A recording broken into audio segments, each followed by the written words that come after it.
বন্ধুরা, আজকের ভিডিওটা আমার একাদশ শ্রেণী ছাত্রছাত্রী ভাই বোনেদের জন্য। তোমাদের বাংলা প্রথম সেমিস্টারের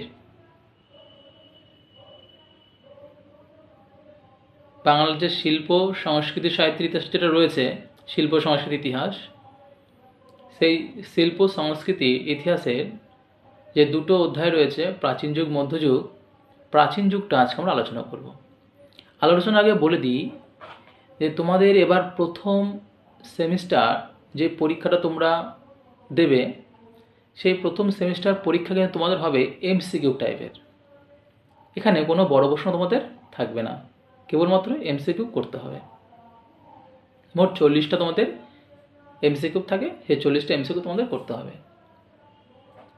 এবারে সে আলোচনায় দেখো, আমাদের এই যে প্রাচীন যুগ বা মধ্যযুগ বা আধুনিক যুগ, আমাদের এই বাংলা এই সাহিত্যের যুগকে 3টে ভাগে ভাগ করা হয়: প্রাচীন যুগ, মধ্যযুগ, আধুনিক যুগ। আমাদের আলোচনা আজকে প্রাচীন যুগ নিয়ে। দেখো, আলোচনার বিষয়টি কি না, আমাদের যে যুগগুলো বলছি, সেই প্রাচীন যুগ, মধ্যযুগ বা আধুনিক যুগ, এই যুগের সময়কালে যে সমস্ত সাহিত্যগুলো রচিত হয়েছে বা সেই সাহিত্যিক নিদর্শনগুলো হচ্ছে আমাদের আলোচনার বিষয়। যেহেতু আমরা আজকে প্রাচীন যুগটা নিয়ে আলোচনা করছি, আমাদের এই প্রাচীন যুগের একমাত্র অদ্বিতীয় নিদর্শন সেটা হচ্ছে চর্যাপদ। এবার কি এই চর্যাপদ? দেখো, চর্যাপদ একটা পুঁথি, বই।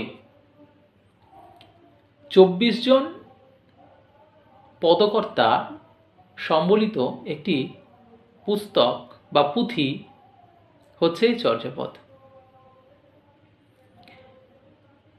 এই চর্যাপদের পুঁথিটি আবিষ্কার করেছেন হরপ্রসাদ শাস্ত্রী।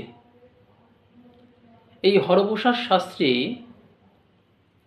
তিনি নেপালের রাজ দরবারের পুঁথিশালা থেকে এই চর্যাপদের পুঁথিটি তিনি আবিষ্কার করেছেন 1907 সালে।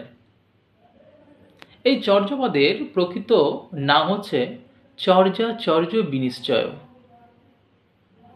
হরপ্রসাদ শাস্ত্রী নেপালের রাজদরবার থেকে এটি আবিষ্কার করার পর 1916 খ্রিস্টাব্দে তিনি বঙ্গীয় সাহিত্য পরিষদ থেকে এই চর্যাপদের পুঁথিটি প্রকাশ করেন। কি নামে প্রকাশ করেন না, 1000 বছরের পুরনো বাংলা ভাষায় বৌদ্ধ গান ও দোহা এই নামে। দেখো, আগে বলেছি যে চর্যাপদের কজন পদকর্তা না, 24 জন পদকর্তা, মানে 24 জন মিলে যে পদ রচনা করেছেন, সে পদটার সম্বলিত পুঁথি হচ্ছে চর্যাপদ। এবার কেউ কোনো পদকর্তা একটা লিখেছেন, কেউ দুটো লিখেছেন, কেউ 3টে। সবচেয়ে বেশি যিনি পদ লিখেছেন এই চর্যাপদের, তিনি হচ্ছেন কাহ্নপাদ। কটা লিখেছেন না, 12টা লিখেছেন। এই চর্যাপদের আদিকবি বলা হয় লুইপাদকে। দেখো, এই চর্যাপদের ভাষা সম্পর্কে তোমাদের একটু বলি। দেখো, চর্যাপদের ভাষাটা যদি তুমি সন্ধ্যাবেলায়, আমাদের যে একটা পরিবেশ, সন্ধ্যাবেলার পরিবেশটা দেখবে যে কিছুটা অন্ধকার, মানে আলো ছায়ার একটা ব্যাপার থাকে, কিছুটা অন্ধকার কিছুটা আলো। আমাদের ঠিক চর্যাপদের ভাষাটাও ঠিক সেরকম। যেমন ধরো, তোমাদের একটা পদ বলি, কা আ তরু বড় পঞ্চবিডাল চঞ্চল চিয়ে পৈঠ কালো। বুঝলে না, তাই তো? হ্যাঁ, কিছু বুঝেছ। কা আ তরু বড়, তরু না গাছ, এই যে একটু বুঝলে, আর বাকিটা কিছুই বুঝলে না। ঠিক তাই চর্যাপদের এই ভাষাগুলো আমরা কিছুটা বুঝতে পারি, আবার কিছুটা বুঝতে পারি না। তাই এই চর্যাপদের ভাষাকে বলা হয় সান্ধ্য ভাষা বা সন্ধ্যা ভাষা। এবার এই যে চর্যাপদ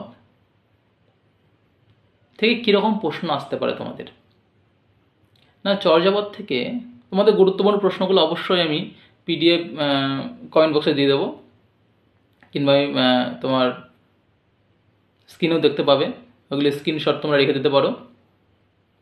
গুরুত্বপূর্ণ প্রশ্ন সব দেবো। এবারে দেখো প্রশ্ন কীরকম আসতে পারে। চর্যাপদের পুঁথিটি আবিষ্কার করেছেন, কতগুলো অপশন দিয়ে দিল নাম, কত সালে আবিষ্কার হয়েছে, কতগুলো সাল দিল। তো এরকম ধরনের তোমাদের প্রশ্নগুলো হবে। এবার গুরুত্বপূর্ণ প্রশ্নগুলো তোমাদের আমি দিয়ে দেবো, সাদৃশ্যিক প্রশ্ন তোমাদের দেবো। আশা করি কিছুটা বুঝলে যে চর্যাপদটা আসলে কি।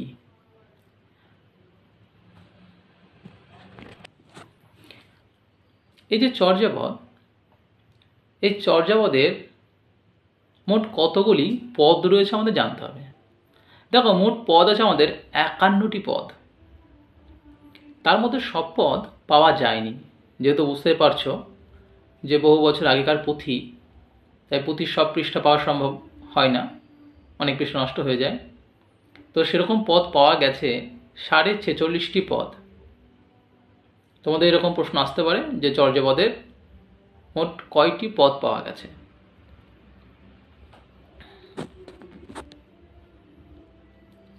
এই যেইটুকু আলোচনা করলাম, তোমাদের এখান থেকে অনেক প্রশ্ন আসবে। এছাড়াও কিছু গুরুত্বপূর্ণ প্রশ্ন রয়েছে, যেমন চর্যায় স্ক্রিনে তোমরা দেখতে পাচ্ছ যে কি কি ফুলের উল্লেখ রয়েছে, কী কী ফলের উল্লেখ রয়েছে, চর্যাপদের উল্লেখিত প্রধান খাদ্যটি কি, ভাত। তোমরা তোমাদের যে পাঠ্য বই তোমরা পাবে, সেই পাঠ্য বইয়ে তোমরা পাঠ্য বইটা ভালো করে পড়বে। যেহেতু বুঝতে পারছো যে তোমাদের এমসিকিউ প্রশ্ন, সেহেতু পাঠ্য বই তোমাদের খুঁটিয়ে পড়তে হবে প্রথম কথা। এবার আমি তোমাদের পদগুলো কিন্তু এখানে বললাম না, গুরুত্বপূর্ণ পদ অবশ্যই আমি তোমাদের বলে দেবো। তো তোমরা একটা কাজ করবে, দেখবে পাঠ্য বইয়ে যে সকল পদগুলো দেওয়া রয়েছে, এটা কত নং পদ, পদকর্তার নাম সহ, পদের ব্যাখ্যা সহ তোমাদের পাঠ্য বইতে আছে। সেই পদগুলো তোমরা করবে, মনে রাখবে যে কোন পদটা কার, কত নং পদ, সেই পদগুলো একটু মনে রাখবে। এই ছিল আজকে আলোচনার বিষয়। ভিডিওটা কেমন লাগলো জানিও।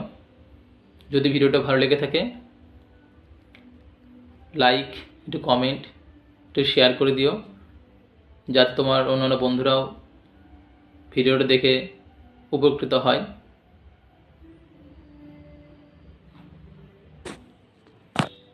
আজকের মতো এখানে আলোচনা শেষ করলাম। যদি তোমরা এরকম ভিডিও আরও পেতে চাও, তোমাদের একাদশ শ্রেণীর প্রথম সেমিস্টারের যত তোমাদের যত বিষয় রয়েছে আমাদের সিলেবাসের মধ্যে যা রয়েছে,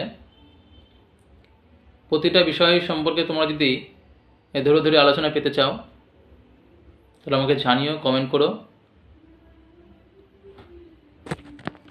আজ এখানে শেষ করলাম। সবাই ভালো থেকো, সুস্থ থেকো।